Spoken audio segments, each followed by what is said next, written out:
This segment of the news is brought to you by Smitty's Cards and Coins. Would you like to know what your collectibles are worth? Come by 2281 Postal Road, Unit 4, across from the post office.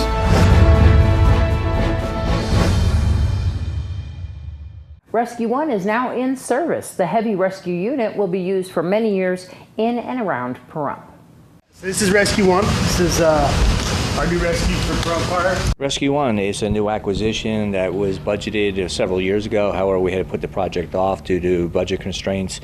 We were able to finally find a vehicle that not only met our budget, but it actually allowed us to come in well under budget. It meets our service and our objectives as far as providing rescue, not only to the town of Pahrump, but our immediate neighbors as well. It is a 2003 Pierce. It is what we call walk-through body, so there's not only compartments on the outside of the vehicle, but there's additional compartments and seating space on the inside. So what that allows us to do is on the super hot days that we experience in the summer, we can actually have our firefighters in a climate-controlled environment for rehab purposes, rehydration, etc. The truck also affords us greater opportunities as a large toolbox for all the serious accidents that we go on all the time. So it's set up for technical rescue, confined space, swift water, trench, all those different types of rescues that conceivably we could be summoned to, that truck is equipped to handle. Not only that, but it also allows us to use that toolbox on our structure fires, providing additional scene lighting. It has a cascade system, which is a system to refill our air bottles on the scene. Just a whole host of number of things that are available. The rope mechanisms that are installed on it, ladders. It's really a fine piece of equipment. We did not design this. It's new to us. However, it is a used piece of apparatus. But we found that it was maintained in great condition. And the way you see it down on the road was just some minor changes to reflect Pahrump Fire Rescue. But the beauty on this truck, in addition to everything it's capable of doing, is that we also came equipped with some very, very expensive hydraulic tools. And so it allows us to perform rescues off the right side of the truck, the left side, or the front.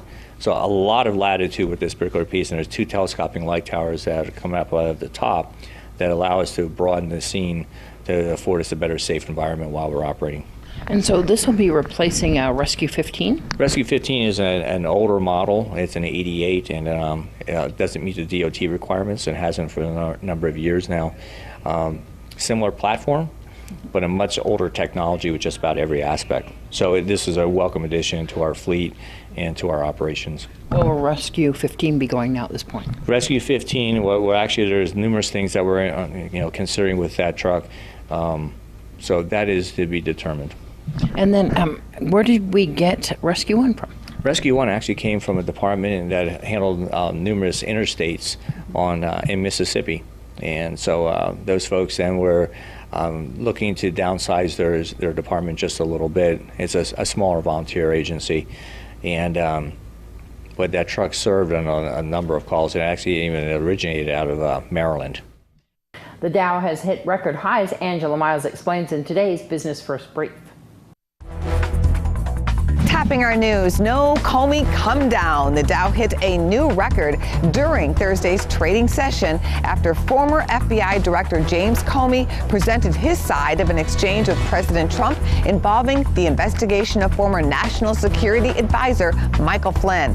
The market action appears to indicate that President Trump will not be impeached anytime soon. The Dow plunged 373 points May 17th on reports that Comey wrote a memo about Trump asking him to end the investigation. On Capitol Hill, GOP lawmakers in the House have passed a measure that essentially dismantles Dodd-Frank financial regulations.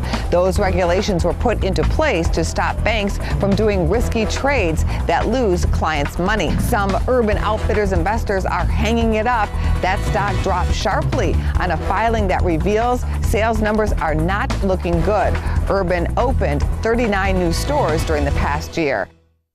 And a barbecue is happening tomorrow at Deutch Memorial Park for the entire community to honor our disabled American veterans.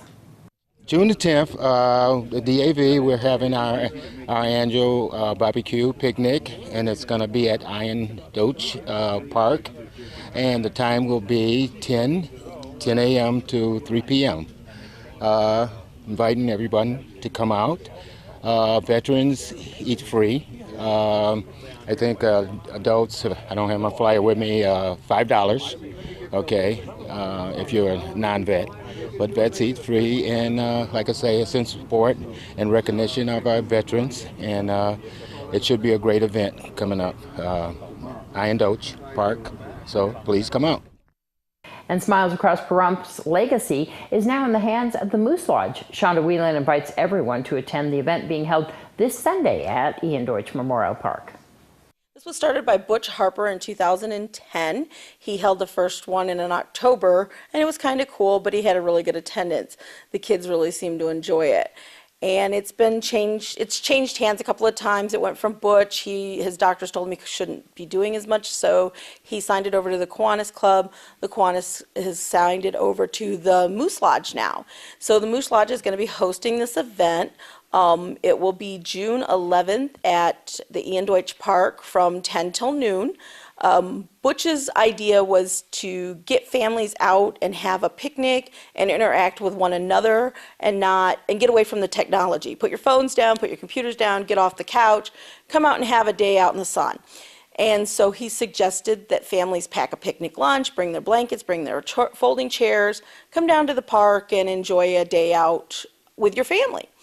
And in doing this, he wanted to know what a smile meant to a child. So he started an essay program.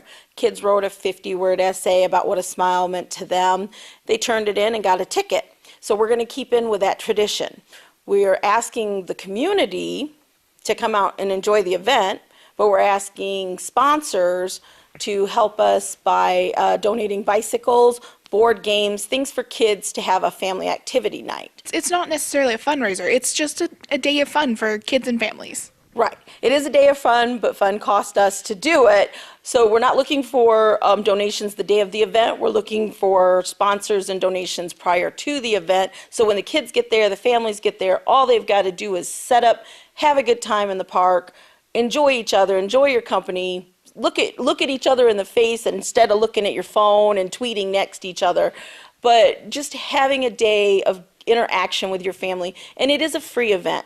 We've already talked to RNG Farms. They're going to provide a petting zoo for us, so we'll have animals at the park for the kids.